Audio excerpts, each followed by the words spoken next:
Hi welcome back to Samata YouTuber Telugu vlogs channel.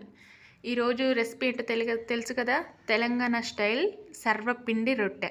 చూసారు కదా, taste మాత్రం చాలా బాగుంటుంది. ఇంకెందుకు లేట్, ప్రాసెసింగ్ చేసేద్దాం. అల్లం వెల్లుల్లిపాయలు పేస్ట్ ఉంటే మీ ఇంట్లో అది కొంచెం తీసుకోండి. ఇప్పుడు మా ఇంట్లో లేదు కాబట్టి నేను 4 ఎల్లుల్లిపాయలు చిన్న అల్లం ముక్కతో మామూలుగా మిక్సీ ఎందుకు లేని దంచేస్తున్నా. దీంట్లో దంచేసినాక 4 పచ్చిమిరపకాయలు, కొంచెం సాల్ట్ వేసి ఇది కూడా దంచేయండి. యాక్చువల్లీ చేసేది మా అమ్మ, వీడియో తీసేది మాత్రం నేనన్నమాట. సో అలాగే ఆ పేస్ట్ ఈ పేస్ట్ ఒక బేషన్లో వేసి ఉప్పు, కారం, పసుపు, అలాగే కరివేపాకు, పచ్చెనగపప్పు వేసుకుందాం.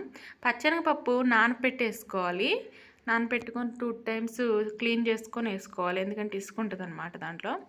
సో దీంట్లో సరిపడా పిండి వేసుకుందాం. బియ్యం పిండి వేసుకోవాలి, సరిపడా వేసుకోండి.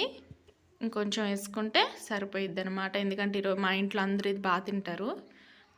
చాలు. ఇంకేంటి, కొంచెం కొంచెం వాటర్ పోసుకుంటూ మిశ్రమాన్ని కలుపుతూ ఉండాలి. మంచి కన్సిస్టెన్సీలోకి వచ్చేట్టు కలపాలి. కొంచెం కొంచెమే వాటర్ పోసుకుంటూ కలపండి, ఎందుకంటే మరీ టైట్గా ఉండొద్దు పిండి. అలాగని మరీ లూజ్ అయిపోతే ఇట్లా రొట్టె చేయడానికైతే వీలుండదు. సో లైట్గా వాటర్ పోసుకొని మిశ్రమాన్ని అయితే కలుపుకుందాం. ఇది టోటల్ మిశ్రమం అయితే ఇలా ఉంటుందన్నమాట. ఇలా ఇంత కంటెస్టెన్స్ వచ్చే వరకు మనమైతే కలుపుకుంటూనే ఉండాలి. చూసారు కదా మా అమ్మ ఎంత కష్టపడి చేస్తుందో. కలుపుదాం. ఇది చూడడానికి ఇలా ఉన్న టేస్ట్ మాత్రం మళ్ళీ మళ్ళీ తినబుద్ధి అయింది. ఇప్పుడు ఒక కళాయి తీసుకుందాం. కొంచెం మందపు కళాయి తీసుకోండి, లేకపోతే అడుగంటిది. ఇలా నూనె పోసి చుట్టూ ఇలా రుద్దుకోండి. రుద్దుకున్నాక కొంచెం చిన్న ముద్ద తీసుకుందాం. ఓకే, మన రొట్టె ఎంత కావాలో అంత ముద్ద తీసుకుందాం. తీసుకొని ఇది ఇలా ప్యాన్లో వేసుకుందాం. ఫస్ట్ అయితే వేసుకొని దీన్ని ఇట్లా స్ప్రెడ్ చేద్దాం. మనకి ఎంత రావాలి రొట్టె, ఏ సైజులో రావాలి, ఎంత గుండ్రంగా రావాలనేసి మనం చేసుకోవచ్చు.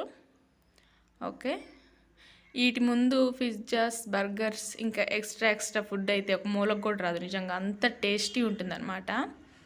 ఓకే, దీన్ని అయితే మామూలుగా అట్లా చేసేద్దాం. చూస్తున్న విధంగా మీరైతే కంపల్సరీ చేయాలండి.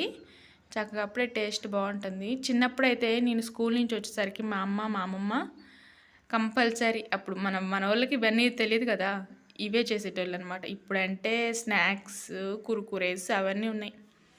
ఓకే, ఇలా చేసుకోవాలి. చూడండి మా అమ్మ ఎలా చేస్తుందో, గుండ్రంగా వచ్చింది.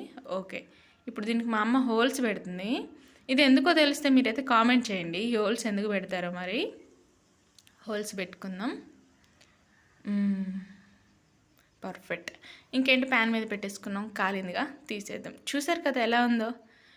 అది ఇంకా టేస్ట్ మాత్రం అసలు అమేజింగ్ ఫ్లేవర్తో ఉంటుందన్నమాట. ఫ్లేవర్ కూడా మామూలుగా లేదు, కాలుస్తుంటే చూస్తుంటేనే నోరు ఊరిపోతుంది కదా. ఇంకెందుకు లేటు, తినేద్దాం.